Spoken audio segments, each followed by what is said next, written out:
3 साल में 3 head coach बदल दिए गए, पर असिस्टेंट कोच आज भी वही है। पिछले कुछ सालों में भारतीय फुटबॉल ने एक अजीब दौर देखा है या देख रहे हैं। 3 साल में हमने 3 हेड कोच बदल दिए। सबसे पहले स्टीफन कॉन्स्टेंटाइन की जगह इगोर स्टिमेच आए, फिर इगोर स्टिमेच की जगह मनोलो मार्कस आए, फिर मनोलो मार्कस की जगह हमारे खालिद जमील आए। तो कहने का मतलब है कि ऐसा लगने लगा है कि AIFF किसी समझ लीजिए ट्रायल रूम में है और खड़ा होकर बार बार कोच बदल रहे हैं। AIFF का मैनेजमेंट ट्रायल रूम मैंने इसलिए कहा कि जब भी आप ऐसे समझिए कि हम जब कपड़ा खरीदने जाते हैं तो कपड़ा खरीद के ये सोचते हैं कि भाई ये फिट है कि नहीं, एक बार चेक कर ले। तो कुछ उसी तरह से हो रहा है भारतीय फुटबॉल के साथ। हर साल नए नए कोच बदल जा रहे हैं और फिर एक कुछ दिन टेन्योर लेता है, उसके बाद फिर दूसरा कोच चला जाता है। ये अच्छा नहीं है, इसे ट्राई करो। तो लेकिन इन सारे तूफान, उलटफेर और लगातार प्रयासों के बीच एक चेहरा हमेशा स्थिर रहता है। वो है assistant coach Mahesh Gawali. Team बदलती है, रणनीतियाँ बदलती हैं, खिलाड़ियों का फॉर्म ऊपर नीचे होता है, पर गावली जी का पद जो है वो समझ लीजिए कि बना हुआ है और फेविकॉल से चिपक गया हो जैसे। अब सवाल उठता है कि जब टीम 2019 के वर्ल्ड कप क्वालिफायर, फिर AFC क्वालिफायर, फिर 2027 में क्वालिफायर, इस तरह से 3 या 4 क्वालिफायर खेलने के बाद भी दिक्कत जो है भारतीय टीम के साथ एक ही है। केवल हेड कोच ही क्यों बदले जाते हैं? सोचने वाली बात है।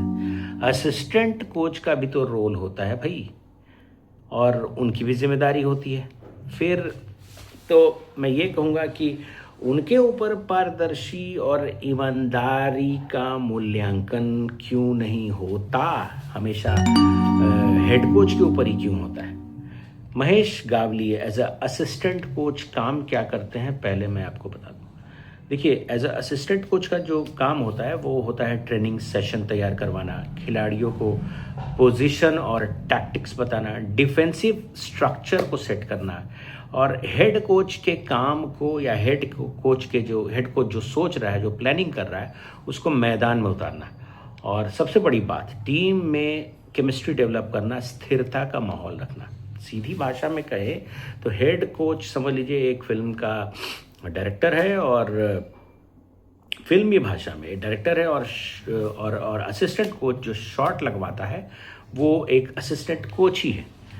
तो आप ऐसे समझिए कि भारतीय टीम पिछले कई सालों से डिफेंसिव आधारित फुटबॉल खेलती है, काउंटर अटैक खेलती है। अभी लॉन्ग बॉल स्ट्रेटजी आई, लेकिन लॉन्ग बॉल स्ट्रेटजी में कुछ 1-2 प्लेयर भी नहीं आए और ऑपोजिशन की टीम ने बड़ी जल्दी आसानी से भाग लिया। और अब इसमें गावली खुद भारत के एक बेहतरीन डिफेंडर रह चुके हैं, और इसलिए AIFF को लगता है, क्या लगता है AIFF को लगता है कि वो टीम में स्थिरता देते हैं। वो शांत स्वभाव के हैं, विवादों से वो ऑलमोस्ट दूर रहते हैं, और खिलाड़ियों को समझते हैं, और फेडरेशन को ऐसे लोग भैया बड़े पसंद हैं जो चुपचाप रहते हैं, इन्वॉल्व होना पसंद नहीं करते। और यही वजह है कि हर बार हेड कोच बदल जाता है, पर गावली जस के तस वहीं के वहीं रहते हैं। और समस्या क्या है? मुद्दा यह है कि टीम 3-3, 4-4 क्वालिफाइंग साइकिल में खेलती है और हर बार एक ही गलती दोहराती है। ठीक है, वही फर्स्ट टच खराब, क्लिनिकल स्किल खराब, गेम अवेयरनेस नहीं, पोजीशन ऑक्यूपाइंग नहीं, बिल्डअप किसी भी पुराने पिछले AFC के 5 मैचेस को देख ले तो उन्होंने बिल्डअप किया ही नहीं। इगोर स्टिमेच के समय सबसे बड़ी ये याद थी, जब हमने लेबनान को हराया था हमारे सैफ कप में, या कोई टूर्नामेंट हो रहा था भारत में ही, इंटरकॉन्टिनेंटल, तो लेबनान को जब हमने हराया था तो इगोर स्टिमेच के खेल में जो गोल हुआ था चांगटे और सुनील छेत्री का, उस गोल में संदेश जिंगन भी इन्वॉल्व थे, सुनील छेत्री भी इन्वॉल्व थे, चांगटे भी इन्वॉल्व थे। तो वो बिल्डअप आज तक नहीं दिखा। ठीक है। और डिफेंस में पोजीशन राइट टाइम पे राइट जगह पे ऑक्यूपाई करना, ये चीज़ भी नहीं दिखा, जो कि मेनली महेश गावली का डिपार्टमेंट है। ट्रांजिशन में देरी भी दिखती है, क्विक ट्रांजिशन कर नहीं पाते, वो समझ नहीं पाते कि कहाँ पहुँचना है, किधर अपोजिशन के खिलाड़ी स्पेस ऑक्यूपाई कर रहे हैं ताकि उनको 1-to-1 मार्किंग कर सके। ये सब समस्याएं जो है वो भारतीय टीम के साथ कंसिस्टेंटली बनी हुई है और भारतीय टीम लगभग ऐसी ही स्थिति में फंसी हुई है। तो जिम्मेदारी सिर्फ हेड कोच को क्यों जाता है? Why only head coach is responsible for the poor performance of Indian national football team? और उससे भी बड़ी दुर्भाग्य की बात है कि ये 3-3, 4-4 क्वालिफायर्स, छोटे मोटे टूर्नामेंट सब हार के भी ये खिलाड़ी नहीं बदलते, खिलाड़ी सेम के सेम। और कहाँ है महेश गावली? उनका जो डिपार्टमेंट है, जो उनको करना है, वो उनमें भी कमी है। असिस्टेंट कोच की भूमिका मैदान में टैक्टिकल तैयारी, डिफेंसिव संगठन और समझ लीजिए ट्रेनिंग क्वालिटी से सीधे जुड़ी होती है। लेकिन भारत में आप समझिए ब्लेम ऑर्डर है, ब्लेम करने का एक हायरार्की है, हायरार्की के अंडर में ही ब्लेम होता है। अगर भारतीय टीम पिछले कई सालों से उन्हीं पुराने खिलाड़ियों के साथ खराब प्रदर्शन कर रही है जो पिछले 5-6 सालों से खेल रहे हैं, तो सबसे पहली जिम्मेदारी आती है हेड कोच की, फिर आते हैं कप्तान साहब। ये हायरार्की मैं बता रहा हूँ।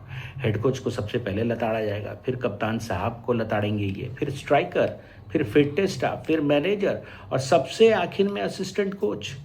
असिस्टेंट कोच सबसे आखिर में क्यों?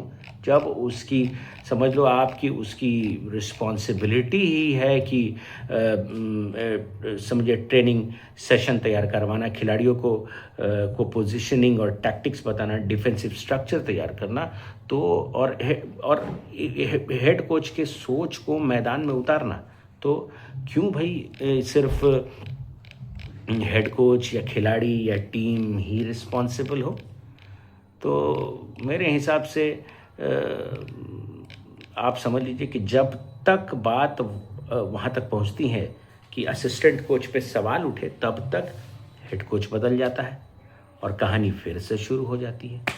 तो महेश गावली का भी उत्तरदायित्व होता है, महेश गावली को भी रिस्पॉन्सिबिलिटी लेनी चाहिए और इनके भी पोजीशन पे सवाल उठता है, ठीक है, क्योंकि इनका रोल हेड कोच को असिस्ट करना है। और अगर असिस्टेंट कोच प्रोलिफिक नहीं है पिछले 5-6 सालों से और 3-3 नए कोच के साथ, चाहे वो देश का हो चाहे वो विदेश का हो, तो असिस्टेंट कोच की भी जवाबदेही बनती है और इनके लिए भी सब्स्टिट्यूट खोजना पड़ सकता है। और भारतीय फुटबॉल की जो सारे तीनों कोचों ने एक ही गलती की है, उन्होंने अपने यूथ पर भरोसा नहीं किया है, अंडर 23 के खिलाड़ियों को भरोसा नहीं किया।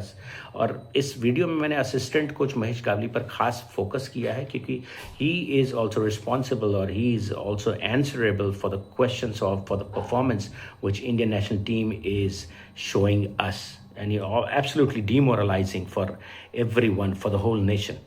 सो अब निष्कर्ष ये है कि अगर आपको लगातार सुधार चाहिए तो असिस्टेंट कोच की भूमिका को मद्देनज़र रखना होगा और असिस्टेंट कोच का प्रदर्शन, उसका भी प्रदर्शन का आप समझ लीजिए उनके भी प्रदर्शन का आधारित मूल्यांकन करना होगा और नेशनल टीम में उनकी भी स्थिरता बनी रहे, टीम की भी स्थिरता बनी रहे।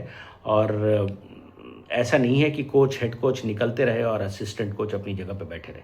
तो जिम्मेदारियां बांटी जाए, सिर्फ हेड कोच के ऊपर डालकर आगे ना बढ़ा दिया जाए या खिलाड़ियों के ऊपर डालकर आगे ना बढ़ा दिया जाए।